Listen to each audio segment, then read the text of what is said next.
Haleluya, puji Tuhan Bapak Ibu Saudara yang dikasihi oleh Tuhan. Selamat pagi, salam sejahtera, salam sukacita di pagi hari ini. Dimanapun saudara berada saat ini, Tuhan Yesus memberkati saudara sekalian. Dan pagi hari ini kembali kita bersama dalam program GPDI Budi Mulia. Dan pagi hari ini kita akan siapkan hati kita untuk kita menerima firman Tuhan, untuk kita mendengar firman Tuhan. Dan saya mengajak kita berdoa. Allah Bapa di surga, dalam nama Tuhan Yesus Kristus, kami bersyukur di pagi hari ini. Tuhan baik dalam kehidupan kami, Tuhan sudah menolong kami. Kami ada di pagi hari ini karena berkat Tuhan, karena kasih setia Tuhan dalam kehidupan kami. Terima kasih, kami mau mendengar firman Tuhan pagi hari ini. Tuhan tolong kami, memberkati setiap umat-Mu yang mendengar firman Tuhan pagi hari ini. Dalam nama Tuhan Yesus Kristus, haleluya, amin. Firman Tuhan kita baca dalam Mazmur 133 ayat 1. Mazmur 133 ayat 1. Sungguh alangkah baiknya dan indahnya apabila saudara-saudara diam bersama dengan rukun. Haleluya. Saudara sekalian, ini adalah nyanyian syiarah Raja Daud. Atau saya boleh katakan ini adalah hikmat yang luar biasa dari Raja Daud. Ada banyak pengalaman-pengalaman daripada Raja Daud sejak dia masa muda. Ada banyak persoalan-persoalan yang Daud hadapi dari masa mudanya ketika Daud mengembalakan ternak dari ayahnya sampai Daud menjadi seorang raja atas Israel. Hal yang luar biasa dan banyak sekali pengalaman-pengalaman yang enak dan tidak enak yang dialami oleh Raja Daud. Namun dalam semuanya itu menjadi suatu introspeksi daripada Raja Daud, menjadi suatu hikmat yang luar biasa daripada Raja Daud, sehingga dia berkata, sungguh alangkah baiknya dan indahnya apabila diam bersama dengan rukun. Saudara-saudara diam bersama dengan rukun. Saudara sekalian, ini ungkapan yang luar biasa oleh Raja Daud. Kalau kita artikan saudara sekalian, kata dari rukun itu adalah baik atau damai. Tolong menolong, mengasihi, bahkan bisa saling mengerti dan memaafkan jika ada yang salah. Dan saudara sekalian, masih banyak lagi pengertian-pengertian dari kata rukun ini. Apalagi melalui interaksi saudara, bagaimana saudara dalam membangun hubungan baik secara internal maupun secara eksternal. Dan firman Tuhan berkata bahwa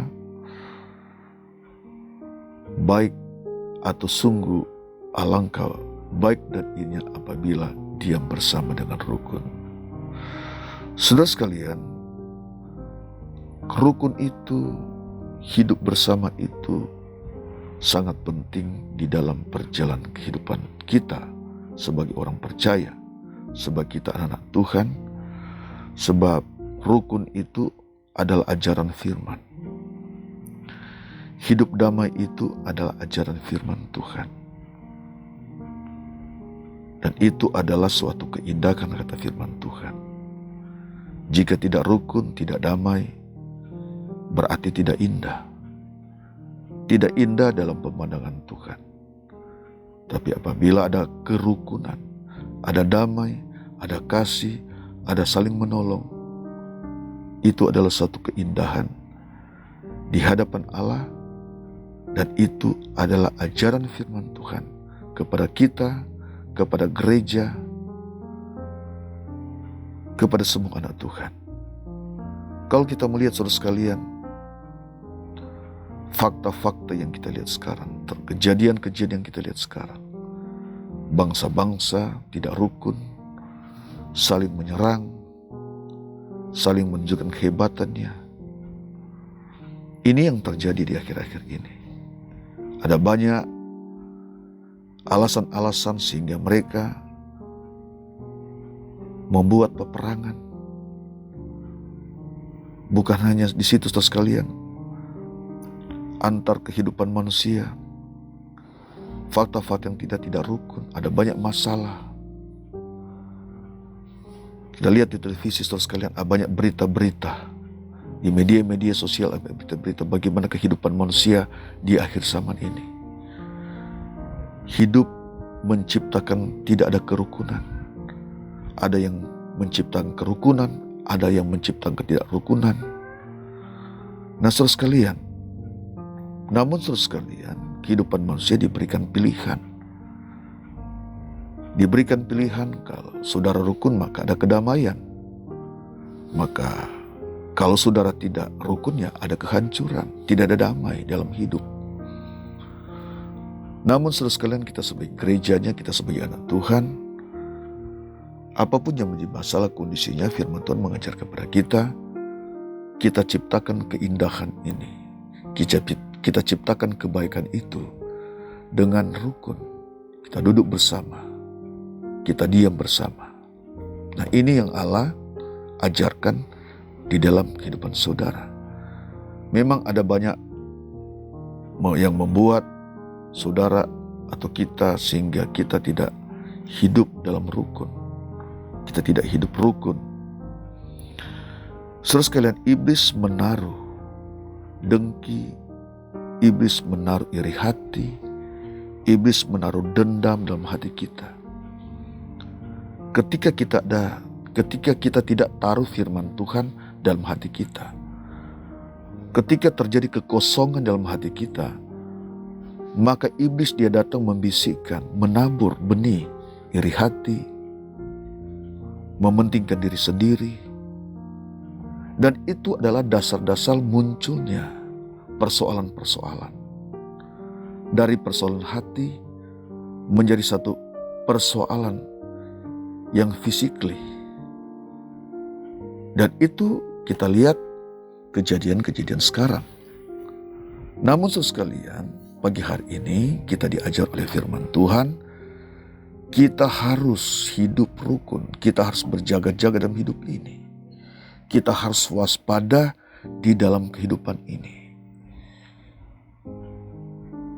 Karena ini adalah ajaran firman Tuhan. Kata rukun adalah ajaran firman Tuhan. Hidup berdampingan adalah ajaran firman Tuhan. Rukun bersama adalah ajaran firman Tuhan. Sebab itu firman Tuhan katakan pada pagi hari ini.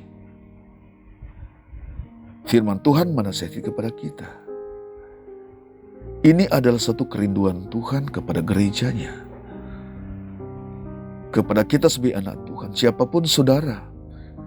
Ini berbicara firman Tuhan, ini berbicara tentang kerinduan Tuhan. Keinginan Tuhan bagi gerejanya. Keinginan Tuhan di dalam keluarga. Keinginan Tuhan kita sebagai anak-anak Tuhan. Iblis sekarang semakin bekerja dan terus bekerja. Membuat manusia tidak rukun. Membuat keluarga tidak rukun. Membuat bangsa-bangsa tidak rukun. Membuat saudara-saudara tidak rukun. Iblis menaruh rasa dengki. Iblis merasa iri hati. Iblis menaruh rasa mementingkan diri sendiri, merasa hebat.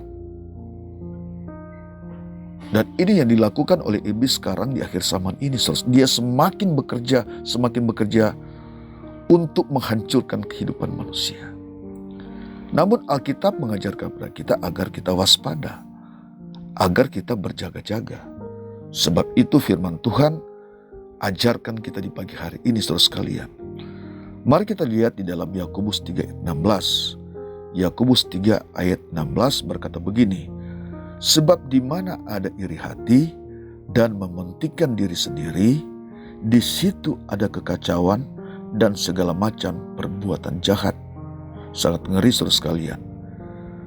Karena ada iri hati dan mementingkan diri sendiri dalam satu komunitas, karena ada iri hati, Dalam satu keluarga karena iri hati dan mementingkan diri sendiri,